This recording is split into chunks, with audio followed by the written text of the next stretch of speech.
এই কোরআনকে যদি প্রশ্ন করা হয়, রে কোরআন তোমার নামটা কি তুমি বলে দিতে পারবা? কোরআন তখন সাথে সাথেই জবাবটা দিয়া দিবি, ইন্নাহু লাকুরআনুন কারীম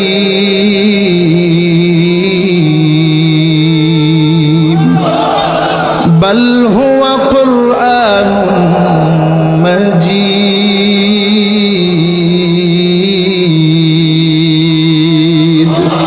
আরো জোরে বলি আল্লাহু আকবার। আওয়াজ কি কইমা গেছে নাকি? সবাই বলি না আল্লাহু আকবার।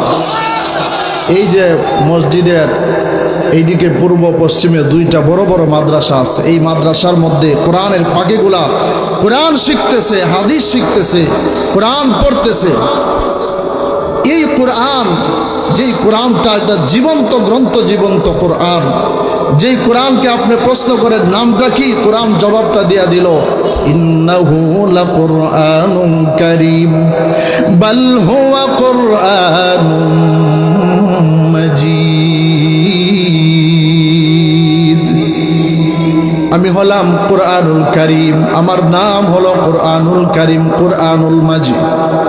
এবার যদি কোরআনকে প্রশ্ন করা হয়, রে কোরআন নাম বলার সাথে সাথে, নামটা জিজ্ঞাসা করার সাথে সাথে তুমি নামটা বলে দিয়েছ। এবার যদি তোমাকে প্রশ্ন করা হয়, রে কোরআন তোমার বাড়ি কোথায়, তুমি কি তোমার বাড়িটা বলে দিতে পারবা? এবার কোরআন তখন জবাবটা দিয়া দিবে, ফি লাউহিন মাহফুজ।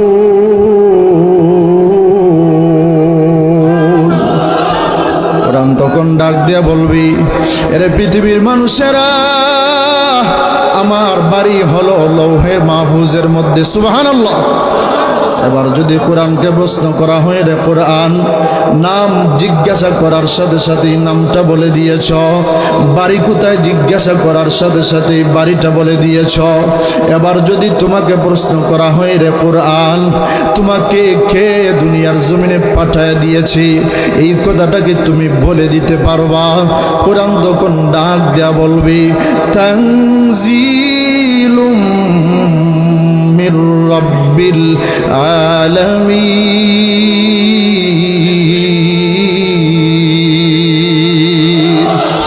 আমাকে আল্লাহ রাব্বুল আলামিন, রাব্বুল আলামিন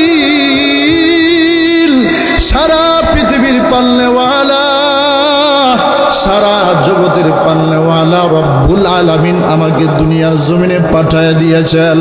এবার যদি কোরআনকে প্রশ্ন করা হয়, রে কোরআন বুঝতে পারলাম আল্লাহ রব্বুল আলামিন তোমাকে দুনিয়ার জমিনে পাঠায় দিয়েছেন, তোমাকে যে দুনিয়ার জমিনে পাঠাইলেন, কার মাধ্যমে দুনিয়ার জমিনে পাঠাইলেন, এই কথাটা কি তুমি বলে দিতে পারবা?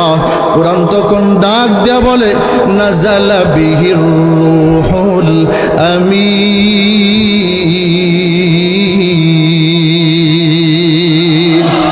কোরআন তখন ডাক দিয়ে বলবে, রে পৃথিবীর মানুষেরা, আমাকে আল্লাহ রাব্বুল আলামিন জিবরাইল আলাইহিস সালাতু ওয়াস সালাম, রূহুল আমিন জিবরাইল আলাইহিস সালাতু ওয়াস সালামের মাধ্যমে আমাকে দুনিয়ার জমিনে পাঠায় দিয়েছেন।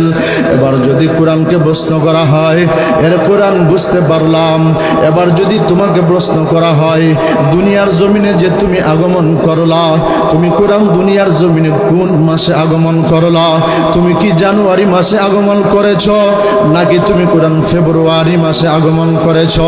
এরে কোরআন তুমি কি বৈশাখ মাসে আগমন করেছ, নাকি তুমি কোরআন জ্যৈষ্ঠ মাসে আগমন করেছ? কোরআন তখন ডাক দেয়া বলবে, না, আমি কোরআন জানুয়ারি মাসও আগমন করি নাই, ফেব্রুয়ারি মাসও আগমন করি নাই, আমি কোরআন বৈশাখ মাসও আগমন করি নাই, আমি কোরআন জ্যৈষ্ঠ মাসেও আগমন করি নাই।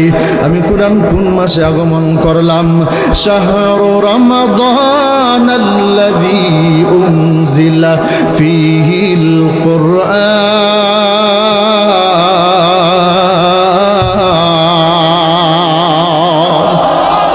আমি কোরআন আগমন করেছি পবিত্র মাস রমজানুল মুবারক, রমজান মাসে আমি কোরআন দুনিয়ার জমিনে আগমন করেছি। এবার যদি কোরআনকে প্রশ্ন করা হয়, রমজান মাসে আগমন করলা, দিনের বেলা আগমন করেছো নাকি রাত্রিবেলা আগমন করেছ? এবার কোরআন তখন ডাক দেয়া বলবে, আমি কোরআন দিনের বেলা আগমন করি নাই, আমি কোরআন রাত্রিবেলা আগমন করেছি। ইন্না আনজালনাহু ফি লাইলাতিল কদর। আল্লাহু আকবার। আমি কোরআন আগমন করেছি লাইলাতুল কদরের শবে কদরে। এবার যদি কোরআনকে প্রশ্ন করা হয় শবে কদর কি? ওয়ামা আদরাকা মা লাইলাতুল কদর, লাইলাতুল কদরি খায়রুম মিন আলফি শাহর। শবে কদর কি, লাইলাতুল কদর কি? কোরআন তখন ডাক দেয়া বলবে, এর পৃথিবীর মানুষেরা, লাইলাতুল কদর হলো এমন একটি রাত্রি যেই রাত্রির সম্মান মর্যাদা হাজার মাসের চাইতেও উত্তম। জুড়ে বলেন সুবহানাল্লাহ। এবার যদি কোরআনকে প্রশ্ন করা হয়, রে কোরআন, সব কিছু জিজ্ঞাসা করার সাথে সাথে জবাবটা দিয়া দিতেছ। এবার যদি তোমাকে প্রশ্ন করা হয়, দুনিয়ার জমিনে তুমি কিসের জন্য আগমন করলা, কেন তুমি আগমন করলা? কোরআন তখন ডাক দিয়া বলবি, হুদাল্লিন্নাস হুদাল্লিল মুত্তাকিন। আল্লাহু আকবার। ওয়া নুনাজ্জিলু মিনাল কুরআনি মা হুয়া শিফাউন ওয়া রাহমাতুল লিল মুমিনিন।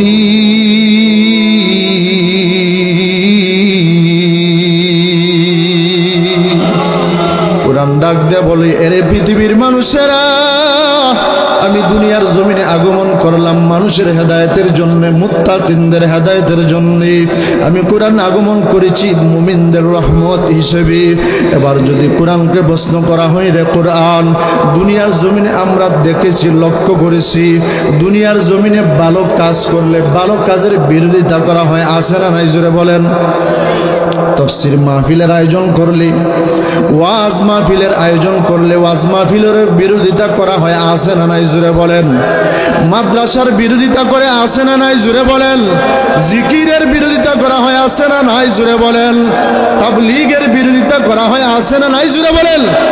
তুমি কোরআন দুনিয়ার জমিনে আগমন করেছো, দুনিয়ার জমিনে মানুষের হেদায়েতের জন্য আগমন করলা, মানুষের হেদায়েতের জন্য, মুত্তাকিনদের হেদায়েতের জন্য, মুমিনদের রহমত হিসেবে তুমি দুনিয়ার জমিনে আগমন করলা।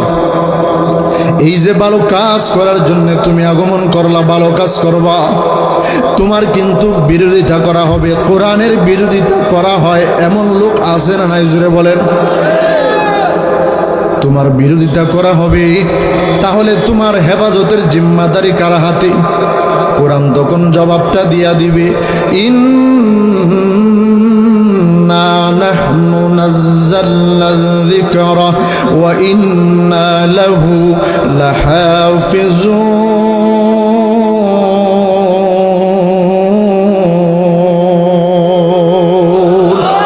কোরআন তখন ডাক দেয়া বলবে, রে পৃথিবীর মানুষেরা, আমি কোরআনের হেফাজতের জিম্মাদারিটা স্বয়ং আল্লাহ রাব্বুল আলামিন নিজের কুদরতি হাতের মধ্যে রেখে দিয়েছেন। সুবহানাল্লাহ। এই কোরআনের হেফাজতের জিম্মাদারি কার হাতে? আরো জোরে বলি না, কার হাতে? আরো জোরে বলি, কার হাতে? আল্লাহ রাব্বুল আলামিন দুনিয়ার জমিনে এমন কিছু মানুষ রেখে দিয়েছেন, কোরআনের মহব্বতটা তাদের অন্তরের ভিতরে এমন ভাবে ঢুকায় দিয়েছেন, এই কোরআনের জন্য মানুষেরা, কিছু মানুষেরা কোরআনের জন্য রক্ত দিবে, এই কোরআনের জন্য জীবন দিবে, এরপরও কোরআনের অবমাননা মানতে পারে না। ঠিক না বেঠিক? জুড়ে বলেন। কোরআনের জন্য ওরে দাও দিয়ে দাও জীবনটাকে, নবীজির জন্য ওরে দাও দিয়ে দাও জীবনটাকে, কোরআনের জন্য ওরে দাও দিয়ে দাও জীবনটাকে, নবীজির জন্য ওরে দাও দিয়ে দাও জীবনটাকে। কি হবে বেঁচে থেকে জীবন নিয়ে এই দরাতে, যদি মোর কোরআন নিয়ে নাস্তিকেরা খেলা করে? ঠিক না বেঠে?